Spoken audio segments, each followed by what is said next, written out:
আসসালামু আলাইকুম বাংলাদেশ। আজ ১৬ই জুলাই ২০২৫ বাংলাদেশের ইতিহাসে একটি কালো অধ্যায় হিসেবে রচিত হয়ে থাকবে। কিন্তু তার চেয়ে বড় কথা হলো যে বাংলাদেশের মানুষের জন্য অপেক্ষাকৃত তরুণ একটি রাজনৈতিক দল বাংলাদেশে সত্যিই আজকে ইতিহাস তৈরি করে ফেললো। সেটা হলো গোপালগঞ্জের অমানুষগুলার ভেতরে যেয়েও একটি সফল রাজনৈতিক প্রোগ্রাম করে ফিরে আসা যায়, সেটা তারা দেখিয়ে দিল। আর দ্বিতীয় কথা হলো, পুলিশের বিষয় নিয়েও অনেক, সেনাবাহিনীর আচরণ নিয়েও অনেক দ্বিধাদ্বন্দ্ব থাকতেই পারে।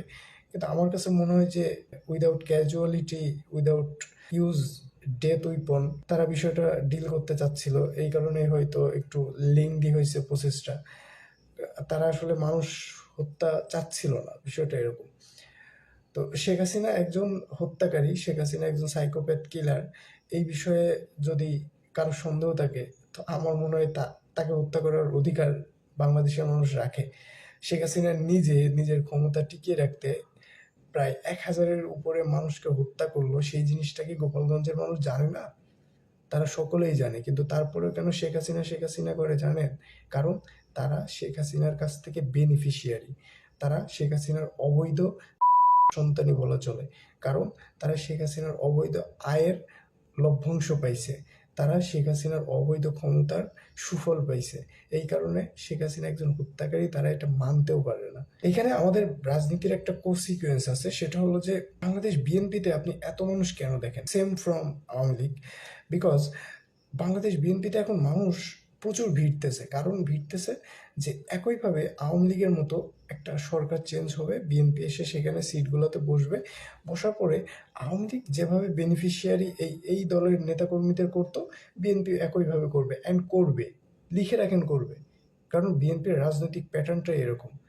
বিএনপির রাজনীতির প্যাটার্নটা হলো ভোগবাদী রাজনীতি। যতই লেকচার মারুক না কেন যে আমরা চাঁদা তুলি না, আমরা মানুষকে নির্যাতন করি না, আমরা অবৈধ টাকা পয়সা ইনকাম করি না, বাট বিএনপির রাজনৈতিক প্যাটার্নটাই এরকম।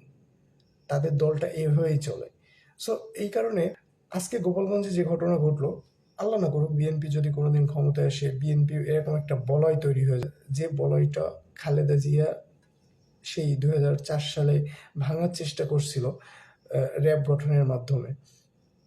বেসিক্যালি মূল আলোচনার বিষয়টা হলো যে এনসিপির নেতাকর্মীদের উপরে হামলায় বিএনপি যে পরিমাণ খুশি হয়েছে, আমার মনে হয় গত কুরবানিতেও বিএনপির নেতা কর্মীরা এত পরিমাণ খুশি হয়নি।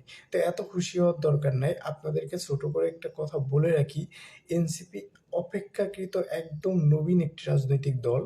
এই দলটি যদি ২,০০০ কোটি টাকাও ব্র্যান্ডিংয়ের জন্য খরচ করত, আজকে তাদের যে পরিমাণ বিনা পয়সায় দেশে এবং বিদেশে ব্র্যান্ডিং হয়ে গেল, তারা ২,০০০ কোটি টাকা খরচ করেও এই লেভেলের ব্র্যান্ডিং তারা করতে পারত না।